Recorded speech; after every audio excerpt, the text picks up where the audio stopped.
I don't even know where to begin with this week's episode of JoJo's Bizarre Adventure because I've never been more intrigued, confused, and just so wowed by a character introduction than what was seen with this week's episode of JoJo's Bizarre Adventure. Just when I think the boss is already scary enough, he has like the best stand imaginable, his identity we can't figure out, then we get introduced to one of his underlings who is just bizarre. This episode really reinforces the bizarre in JoJo's name.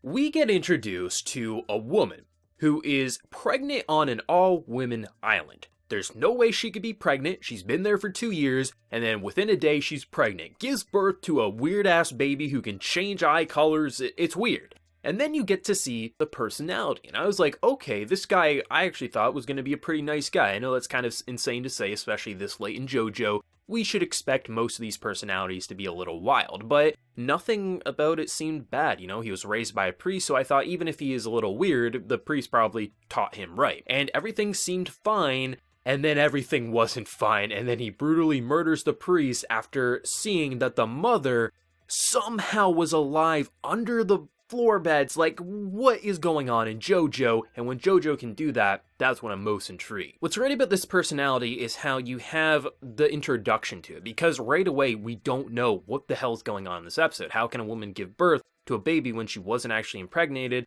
And the fact that she was like under the floor, still alive, mouth tied up, and then you get this fortune teller who's actually not a scam artist but is reading into the future, and then when we get the reveal, that's the boss. But how can that be the boss when it's clearly not the boss? And when we get like the reveal that essentially it's like two personalities in one, or even like two souls in one, it's kind of wild, because this man is insane.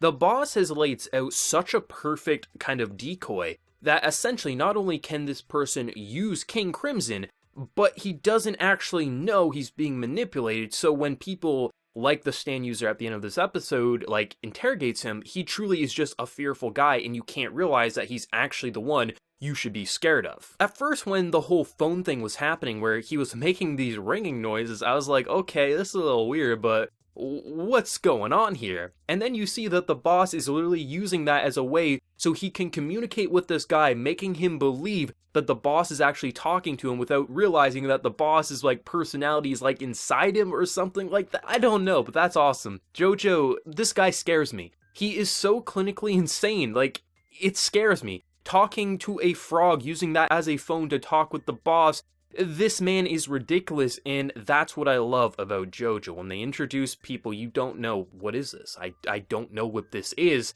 and I'm also pretty damn scared because of what I saw at the beginning of the episode, and then as it gets going, like when you see him kill the fortune teller, and you're like, oh shit, this kid saw, this is horrible, and then he's worried about the insect's life after taking a human's life, and then King Crimson gets activated and the kid doesn't know what he just saw, because he never saw, because time was erased for him.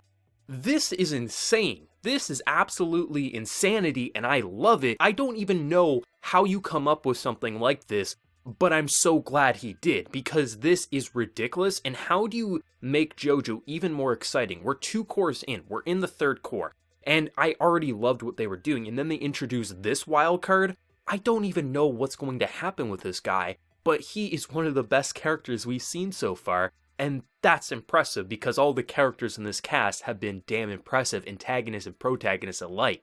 This episode was terrifying, and it was terrifying because you didn't know what was happening, what to think of this guy, and then when the cards are kind of laid out on the table, there's still so much more to learn about him, but still, like, once you see what's truly going on, the boss is the best. He's the worst, but he's the best. This man not only inspires me, he also just disturbs me so much with what he's willing to go to basically keep his identity a secret. And I love it. I think next week will be damn impressive. The gang's back on the island. We got one more kind of going against the boss here with seemingly an ability to control metal or something to that nature based on the fact that the knife wasn't there and then it was there and then Razor Blade's coughing up. Like, holy hell, JoJo really isn't censoring this season. I remember part 3, there's a lot of TV censorship, but like, what we're seeing here, like, holy hell, they're going above and beyond. I don't know how they're getting around censorship this time around, but I'm pretty happy that they are, because just seeing a man cough up razor blades or just all the brutality that we see, it doesn't feel like a gimmick. It really just adds to the weight of the punches and making you feel like this is a life or death situation, and who knows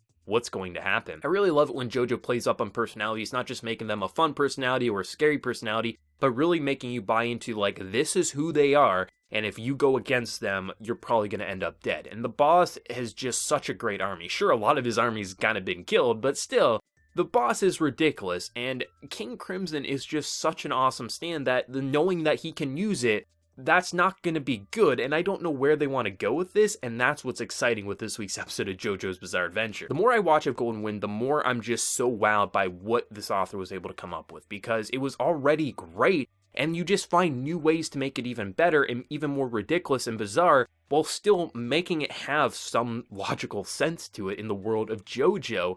I don't know where this series truly wants to go. I mean, I don't expect this other stand user to live. I mean, I think he's the only one left in his crew. But still, he's gonna put up a fight. We've seen what he's able to do, at least to a certain degree. This man's gonna be a pretty cool opponent, I think, whether that will be with Giorno fighting him or just this man. I don't know where they want to go. But just the way they continue to find new and interesting ways, not only to kind of like freshen up the stands, but also the users of these stands, is ridiculous. It had comedy, it had horror, it had just, what am I looking at? And that's like when JoJo's at his best, when it really makes you confused, but also say, okay, this is just awesome. I love what this season of JoJo is doing. It is ridiculous, and I think when the really gory aspects to the show happen, it's very easy for things like that to just feel like, oh, they're just trying to be as gory as possible, or maybe make it out to be a gimmick. But the way like the sound effects will go, like when blood's squirting out or just like they're getting impaled by something, it is so gross and disturbing that it doesn't feel like it's supposed to be a joke. It feels like, holy shit, this person's getting brutally wounded, and it really adds to the impact of the really over-exaggerated visuals to make you feel like, yeah, this man's actually losing a lot of blood based on the sound effects and his voice acting and everything like that. It's ridiculous, and I love the voice acting for this guy because he really did, at the start of the episode, he felt like an okay guy, and then just the transition from like kind of innocent bystander to holy shit, this man's clinically insane, lock him up, cut off his head. I think that's pretty impressive. I love it. I love just the ringing noises he does to answer a phone. This episode had a little bit of everything. This is one of the craziest episodes of JoJo's Bizarre Adventure. Honestly, I might even put this as top 5 episodes of the season because it was so confusing,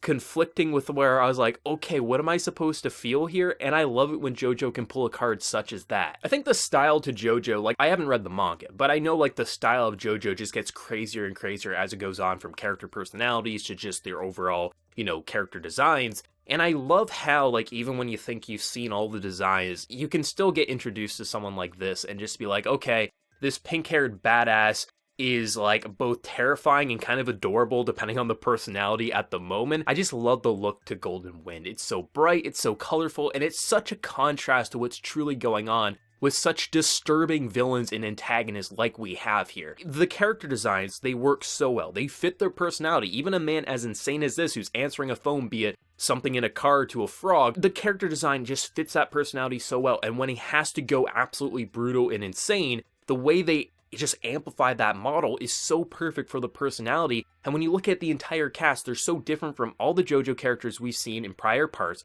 while also fitting and kind of reinventing what JoJo can look like. And I know with each part, he just continues to play around with character models and how they can continue to evolve and be even more stylized so they can have even better poses than what we're typically used to. I just love the style of JoJo. Even though we're so late into this series, they're finding new ways to reinvent the style more and more with these ridiculous personalities, and they're both terrifying and adorable, and that's what I love so much about this season of JoJo's Bizarre Adventure, among other things. Honestly, I don't know where the future of this core is going to go. We have all these personalities that are all interesting in their own unique way, and I can't wait to see where the hell they want to go with this, because I am so intrigued.